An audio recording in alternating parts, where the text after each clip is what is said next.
Gold trusted gold buyers మీరు తాకట్టు పెట్టిన బంగారాన్ని విడిపించి ఈ రోజు ఉన్న మార్కెట్ ధరకు కొనబడను.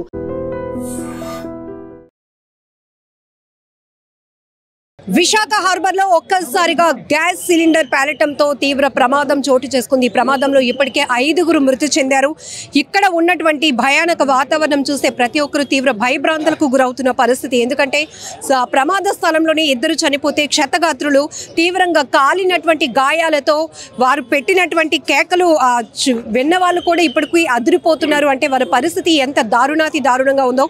ట్రీట్మెంట్ పొందుతూ కూడా మరొక 3 చనిపోయారు. మొత్తం ఈ ప్రమాదంలో ఇప్పటికే 5గురు చనిపోయినట్లు తెలుస్తోంది. ఇక్కడ ఉన్నటువంటి పరిస్థితులు కూడా మీరు చూస్తూ ఉన్నారు. సార్, ఏం జరిగింది అసలు? ఈ ప్రమాదానికి ప్రధాన కారణం ఏంటి? ఎన్ని గంటలకు మీకు ఇన్ఫర్మేషన్ వచ్చింది? 4:50 టైం సమయంలో వచ్చిందమ్మా మాకు రావడం. మేము వచ్చేసరికి ఇది బీభత్సం సృష్టించింది. ఆల్రెడీ బీభత్సం సృష్టించిన తర్వాత మాకు కాల్ చేశారు. మేము ఎన్నోసార్లు మా అధికారులు పెద్ద సార్లు అందరూ మాకు అవేర్నెస్ ప్రోగ్రామ్స్ పెట్టమంటారు. అవేర్నెస్ ప్రోగ్రామ్స్లో ఇలాంటివన్నీ చూపిస్తుంటాం. ఈ వంట గ్యాస్తోని చాలా ప్రమాదం, ఇది మన ఇంట్లో బాంబు పెట్టుకున్నట్టే అని మేము ఎన్నోసార్లు చెప్తుంటాం. కానీ ఇలాంటి వెల్డింగ్ షాపుల్లోని వాటిల్లోని మాకు కనిపిస్తుంటే మేము హెచ్చరిస్తుంటాం, ఇది కరెక్ట్ కాదయ్యా అని హెచ్చరించినా సరే ఎన్నిసార్లు మేము వచ్చేసరికి దాచేయడం అలాంటివి చేస్తుంటారు.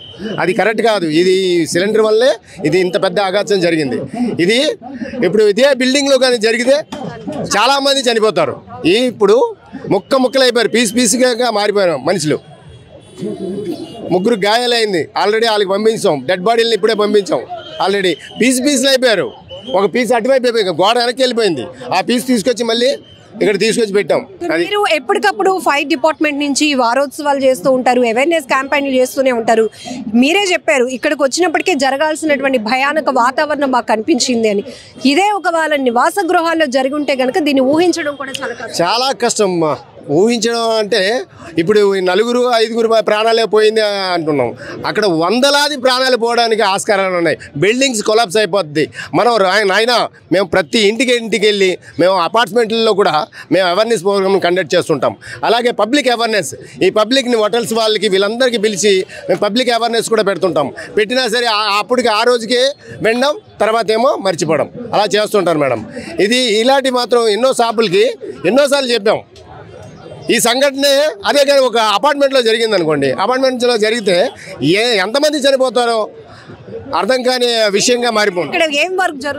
ఇక్కడ వీళ్ళు వెల్డింగ్స్ చేస్తుంటారమ్మా, గ్యాస్ వెల్డింగ్ చేస్తారు. ఈ ఇది మత్స్యకారులది ఏదైనా బోట్స్ కానీ ఏదైనా ప్రాబ్లమ్స్ వస్తే వాళ్ళ కోసం ఈ వీళ్ళు వెల్డింగ్లు చేయడం అవి చేసి అక్కడ కూడా చేస్తారన్నమాట. డైరెక్ట్ బోర్డు మీద చేయలేరు కాబట్టి ఇక్కడికి వచ్చి చేయించుకొని అక్కడ మళ్ళీ అతికిస్తుంటారు అన్నమాట. దీనికోసం ఇవి పెట్టారు ఇక్కడ ఈ షాపు. సుమారు ఎన్ని గంటల పాటు మీరు రెస్క్యూ చేసి ఈ పరిస్థితికైనా వచ్చింది? మీరు వచ్చినప్పుడు మేము వచ్చేటప్పటికి బీభత్సంగా ఉంది. పీసెస్ అయిపోయి ఉన్నారు. ఆ పీసెస్లన్నీ కట్టగట్టి ఆ రోడ్డు మీద పెట్టిన తర్వాత అంబులెన్స్ పిలిపించి సిలిండర్ ఒకటేమో మొత్తం అంటే దాంట్లోని కన్నం అయిపోయింది.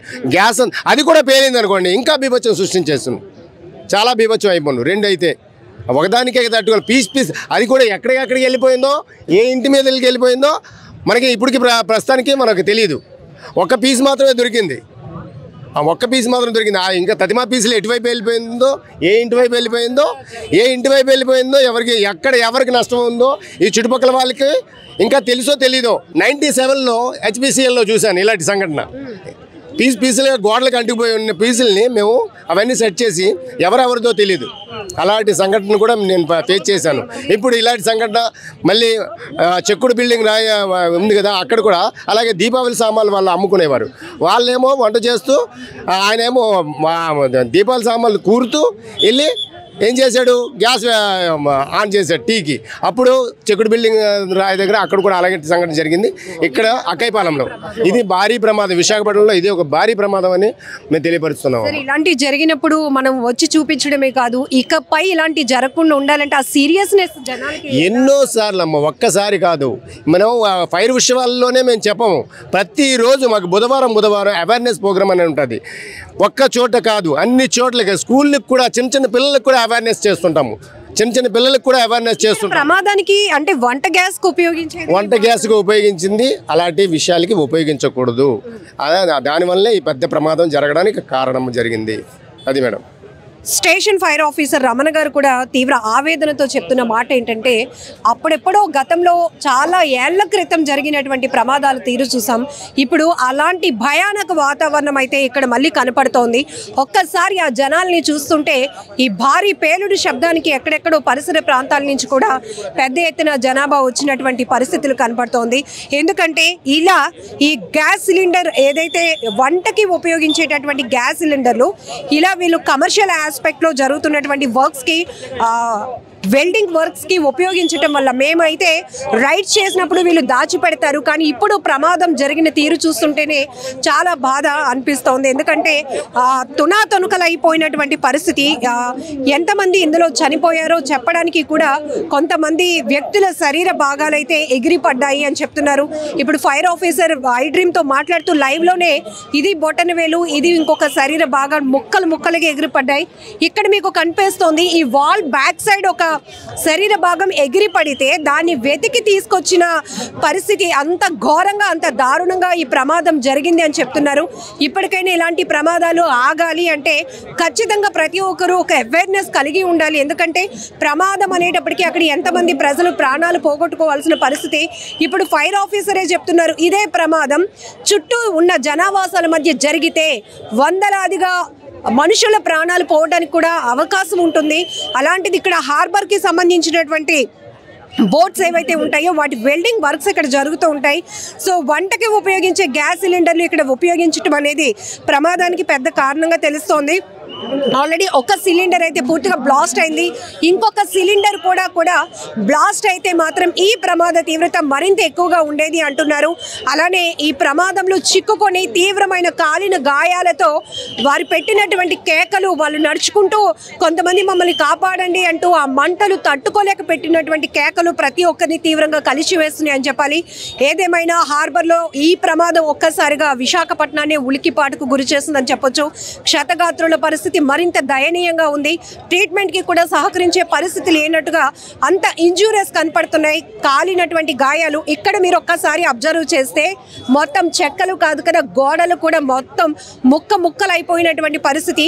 మరి మనిషి శరీరం ఎంత సెన్సిటివ్ గా ఉంటుందో మనకు తెలుసు.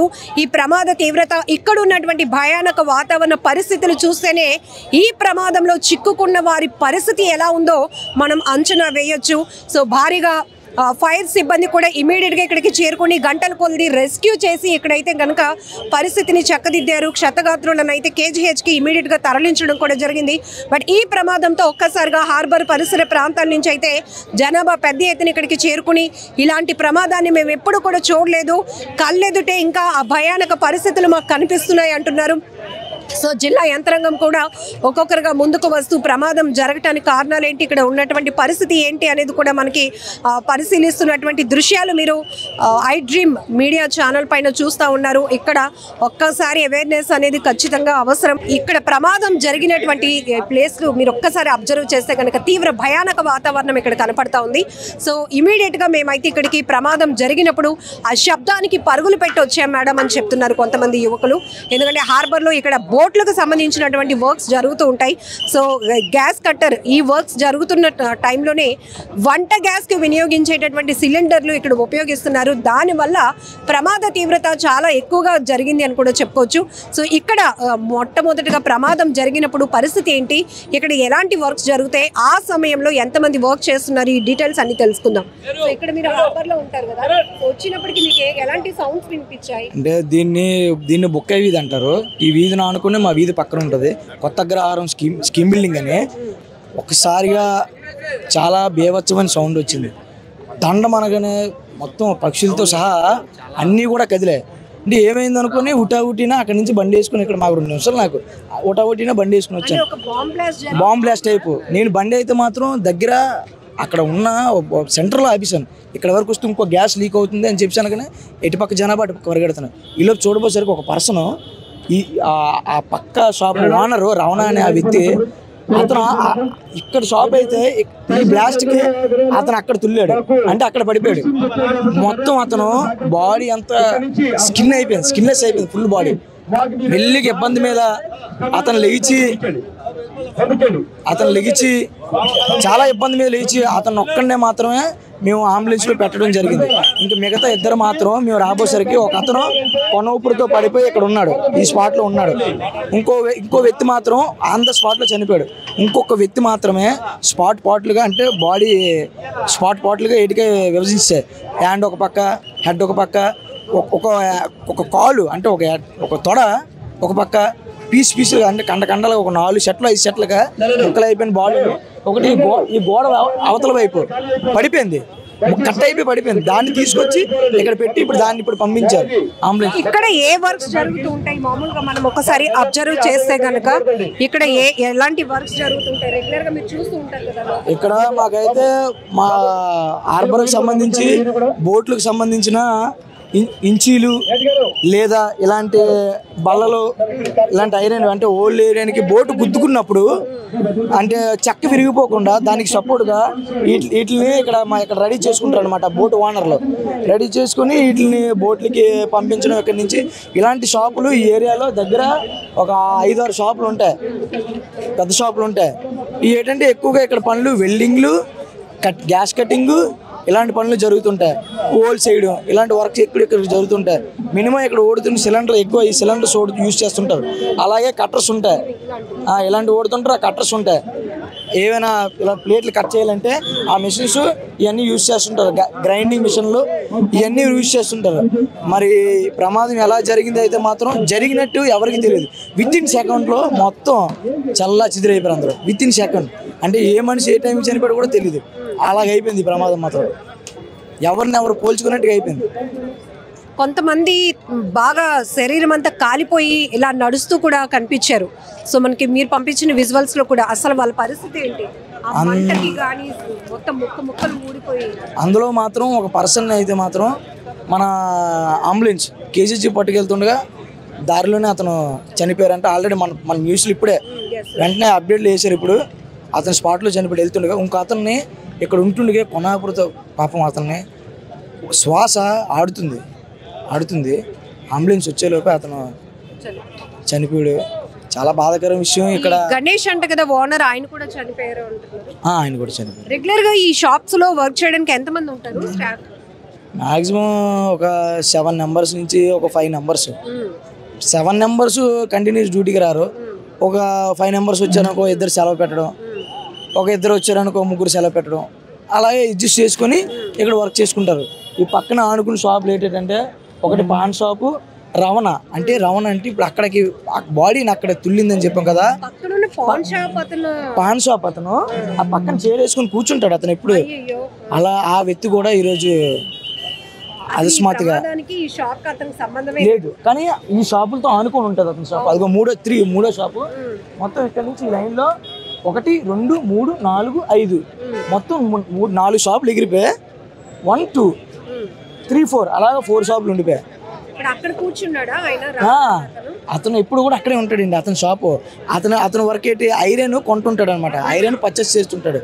ఐరన్ ఎవరైనా తెస్తే దాన్ని కాటా వెయిట్ చేసుకొని దాని రేట్ డబ్బులు ఇవ్వడం చేయడం అతను డ్యూటీ అతనిది. ఈ పక్క షాప్ ఏమో అది పాన్ షాపు. ఆ పక్కదేమో ఇది మనకి చివరిది ఇది ఫైవేర్, బోటుకు ఫైవేర్ కానీ ఏదైనా మరామతులు కానీ చేసే షాప్ ఇది. ఇదేమో మన ప్రజెంట్ మనకు జరిగింది కదా బోటుకి సంబంధించిన వెల్డింగ్ గ్యాస్ కటింగ్ కానీ ఇంకా ఇతర ఏవైనా బోటుకి సంబంధించిన ఏ సామాన్లు అయినా సరే ఇక్కడ నుంచి వాళ్ళు ఓనర్స్ అనేవారు ఎక్స్పోర్ట్ చేసుకోవడం చేస్తుంటారు. కానీ సంఘటన అయితే మాత్రం వితిన్ సెకండ్లో అసలు ఏ మనిషి ఎవరో గుర్తుపట్టలేనంతగా జరిగింది.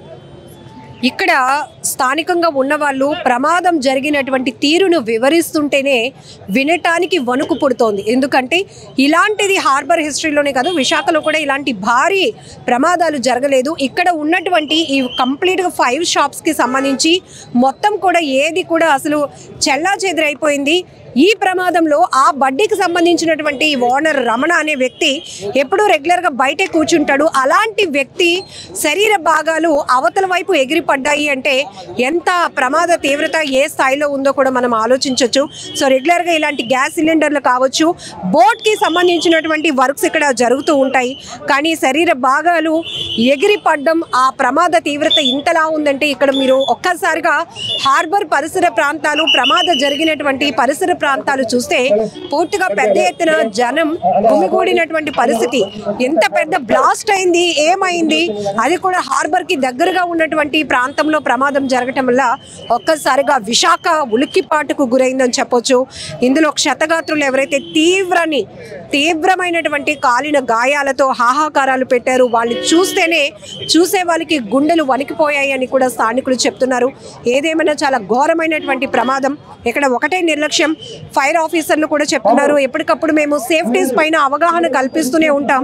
ఇలాంటి వాటిల్లో రైడ్స్ చేసినప్పుడు కూడా సిలిండర్లు దాచేస్తూ ఉంటారు. ఇక్కడ కమర్షియల్ ఆస్పెక్ట్ లో జరుగుతున్న వర్క్స్ కి ఇంటికి వంట గ్యాస్ ఏదైతే ఉపయోగిస్తామో అవి ఉపయోగించడం వల్ల ఈ ప్రమాదం తీవ్రత ఇంత భారీ స్థాయిలో జరిగింది. ఒక భయానక వాతావరణం సృష్టించింది అని కూడా ఇక్కడ ఉన్నటువంటి స్థానికులు కూడా చెప్తున్నారు. ఏదేమైనా చాలా బాధాకరమైన ఘటన విశాఖలో ఈ ప్రమాదం అని చెప్పుకోవచ్చు. నిజంగా ప్రస్తుతం ఉన్నటువంటి సమాజం దేనికి ప్రయారిటీ ఇస్తుంది? ఆర్థిక సంబంధాల చుట్టూ మాత్రమే తిరుగుతుంది. మళ్ళీ ఎన్నికలంగానే చాలా విరక్తి కలుగుతుంది. మంచి అనిపిస్తుంది కదా, లేడీస్ కూడా ఛాలెంజింగ్ జాబ్స్ చేసినప్పుడు చాలా బాగుంటది. ట్రాఫిక్ అసిస్టెంట్స్ గా నియమించిన ట్రాన్స్జెండర్స్ అందరితో సాల్యూట్ చేయించుకుంటున్నారు. ఫుడ్ డెలివరీ ఇవ్వటానికి వెళ్ళినటువంటి డెలివరీ బాయ్ అనిల్ పై కళ్ళ ముందు